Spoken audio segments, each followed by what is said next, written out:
প্রশ্ন করেছেন, ইসলামে রাজনীতি করা অথবা আওয়ামী লীগ, বিএনপি যে কোনো পার্টির সমর্থন করা যাবে কিনা এবং ভোট দেওয়া যাবে কিনা। তিনটা প্রশ্ন, তিন প্রশ্নের তিনটি উত্তর হবে। প্রথম কথা, ইসলামে রাজনীতি করা। হ্যাঁ, ইসলামে রাজনীতি আছে, কিন্তু ইসলামে যেই রাজনীতি আছে সেই রাজনীতি করতে হবে।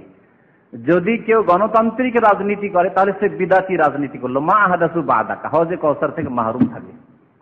কারণ গণতন্ত্র আব্রাহাম লিঙ্কন ইহুদির তৈরি করা, আমেরিকা থেকে জন্ম নিয়েছে, আর মুসলিম দেশগুলিতে তা ব্লক করে পাঠিয়ে দিয়েছে। যাও মুসলমানরা, তোমাদের দিন ধর্ম পালন করি না, কোরআনের আইনের বাস্তবায়ন করি না, তোমরা এই গণতন্ত্র আমাদের তৈরি করে নাও। জি, আর মুসলিমরা অন্ধ তাতে বিশ্বাসী হয়ে গেছে, কোরআনকে পেছনে ছেড়ে দিয়েছে। হ্যাঁ, ইরতাদ্দু আলা আদবারিহিল কাহকারা, ওই হাদিসে ভিড় নয়, যারা পশ্চাৎপদ হয়েছে, কোরআন সুন্নাহ ছেড়ে দিয়ে, কোরআনী আইন ছেড়ে দিয়ে, বিধান ছেড়ে দিয়ে তারা মানব রচিত বিধানের দিকে চলে গেছে। সুতরাং হজে কাউসার থেকে মাহরুম যারা বিদাতি রাজনীতি করবে, গণতান্ত্রিক রাজনীতি করবে, সমাজবাদের রাজনীতি করবে, বস্তুবাদের রাজনীতি করবে, মার্কসিজমের রাজনীতি করবে, জি, জাতীয়তাবাদের রাজনীতি করবে, এক কথায়। তবে কোরআন সুন্নাহর রাজনীতি, জি, ইসলামের দাওয়াত দেবেন, ইসলামী আইনের বাস্তবায়ন করবেন, ইসলামের দাওয়াত দিবেন, যেখানে দাওয়াত দিতে বাধা সৃষ্টি হবে সেখানে জিহাদ ফি সাবিলিল্লাহ করবেন। এটি আমরা যেমন ব্যক্তি পর্যায়ে আমাদের জন্য, তেমনি রাষ্ট্রীয় পর্যায়ে প্রত্যেক মুসলিম শাসক এবং সাধারণ সবার ক্ষেত্রে বলছি।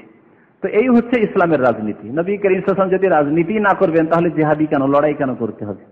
শুধু মসজিদে বসে বসে যদি তিনি জিকির আজকার করতে চাইতেন আর দোয়া কালাম আর নামাজ পড়তে চাইতেন তাহলে কেউ বাধা দিত না। কিন্তু এই গণতন্ত্রের রাজনীতি নয় যে আওয়ামী লীগ বিএনপি চলে যাচ্ছে সংসদে, আমরা যাব ধর্মের নামে, ওরা যাচ্ছে দুনিয়ার নামে, আমরা যাব ধর্মের নামে, না, কখনো না।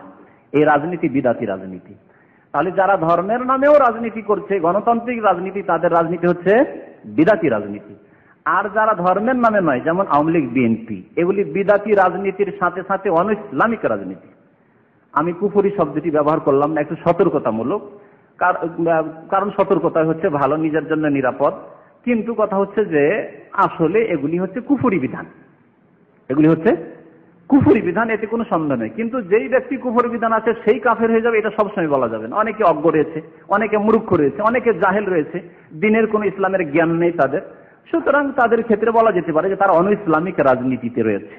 জি, সুতরাং দ্বিতীয় প্রশ্নের উত্তর, আওয়ামী লীগ বিএনপি যে কোনো পার্টি সমর্থন করা যাবে কিনা, না, যাবে না। আল্লাহ বলছেন হকের সাহায্য করো, ন্যায় কাজের ক্ষেত্রে একে অপরের সাথে, তাআওয়ানু আলাল বিররি ওয়াত তাকওয়া, নেকির কাজে তাকওয়ার কাজে সাহায্য করো, ওয়ালা তাআওয়ানু আলাল ইসমি ওয়াল উদওয়ান, গুনাহের কাজে এবং সীমা লঙ্ঘনের কাজে, শরীয়ত বিরোধী কাজে কারো সাহায্য করবে না। সুতরাং আওয়ামী লীগ, বিএনপি, জাতীয় পার্টি, কংগ্রেস, কমিউনিস্ট, অন্য কোনো পার্টি, ভারতের হোক বাংলাদেশে হোক, এইসব পার্টি করা, এগুলি বাতিলের সমর্থন করা জায়েজ নয়। জি, আপনাকে নিরপেক্ষ থাকতে হবে এই ক্ষেত্রে। আপনি যদি মুসলিম হয়ে বাঁচতে চান আর বিদাতি হয়ে কাল কিয়ামতে না উঠতে চান আর হজে কাউসারতে পানি পান করতে চান, তাহলে আপনাকে নিরপেক্ষ থাকতে হবে এবং কোরআনের সাথে থাকতে হবে, রাসূলের সুন্নতের সাথে থাকতে হবে। যে আল্লাহ যতটুকু আমাকে তৌফিক দিয়েছেন ইসলামের দাওয়াত দেব, আর আল্লাহ কোনোদিন যদি সুযোগ করে দেন তাহলে এই দাওয়াতকে আগে বাড়ানোর জন্য জিহাদ করব, বাস আকাঙ্ক্ষা রাখতে হবে অন্তরে, বাকি পুরা করার মালিক আল্লাহ পাক রব্বুল আলামিন। আর এই ধর্মের বিকৃতি করলে হবে না, যে বিকৃতি এই বক্তা, রাজনৈতিক বক্তারা করে থাকে, যারা ধর্মের নামে রাজনীতি করে, যে ভাই শুনে রাখুন আজকাল আর ওই জিহাদ নেই যে জিহাদ নবী সাল্লাল্লাহু আলাইহি ওয়াসাল্লাম করেছেন, অস্ত্রের জিহাদ। আজকাল জিহাদ হচ্ছে যে আপনারা আমাদেরকে ভোট দেবেন, এটা আপনাদের বড় জিহাদ। তাদের ক্যাসেটে মজুদ রয়েছে এই কথা। ধর্মের বিকৃতি, ধর্মের বিকৃতি, এই বিকৃতি সম্পর্কে সতর্ক করেছেন নবী করিম সাল্লাল্লাহু আলাইহি ওয়াসাল্লাম, এবং এটি হচ্ছে বিদআতের পথ। করতেও পারবো না আর মানুষকে ভুল বুঝাবো, জাতিকে গুমরা করব। তৃতীয় নম্বর প্রশ্ন হচ্ছে যে এবং ভোট দেওয়া যাবে কিনা। হ্যাঁ, এটি প্রশ্ন, এর উত্তর আবার আলাদা। ভোট দেওয়ার ক্ষেত্রে দেখতে হবে যে প্রথম আসল হচ্ছে যে ভোট আবার দেব না, যদি দেখি সব দিকে বাতিল, ভোট দেব না।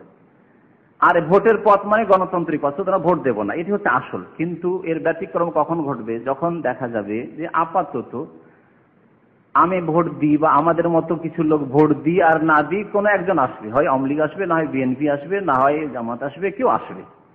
বা ক্যান্ডিডেটের ক্ষেত্রে, পার্টির ক্ষেত্রে না বলে হয় সৈয়দ জামান আসবে, না হয় মাহমুদ আসবে, না হয় নাহিদ আসবে, কেউ আসবে। তাদের মধ্যে একজন বেনামাজি, আর একজন নামাজি হইলেও সে হারাম খায়, আর একজন নামাজি আর হারাম খায় না, হালাল খায়। এই ক্ষেত্রে আমার এলাকায় চেয়ারম্যান হোক, এমপি হোক, অথবা মন্ত্রী হয়ে সংসদে যাক, কে যাক, এই আকাঙ্ক্ষা একজন মুসলিম হিসাবে আপনার কি হওয়া উচিত? হ্যাঁ, যে ব্যক্তি নামাজিও আর হারাম খায়নি, নামাজি এবং হারাম খায়নি, তাদের মধ্যে ও বেশি সৎ।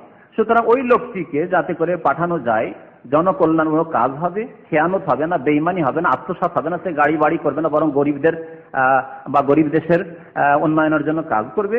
সুতরাং আপাতত এইরকম পাঠানো যেতে পারে।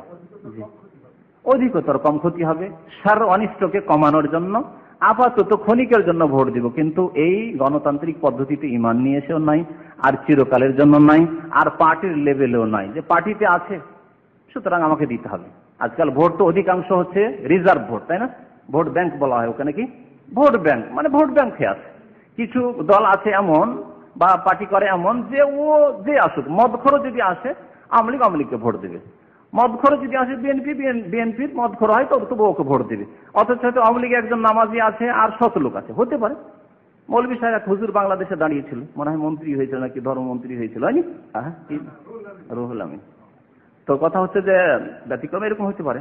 তো এই ক্ষেত্রে কোন পার্টির ব্যাংক করা ভোটকে এটি জায়েজ নাই, যে আপনি পার্টির লেভেলের ভোট দেবেন অথচ অসৎ লোক সেখানে থাকতে কখনো জায়েজ নাই।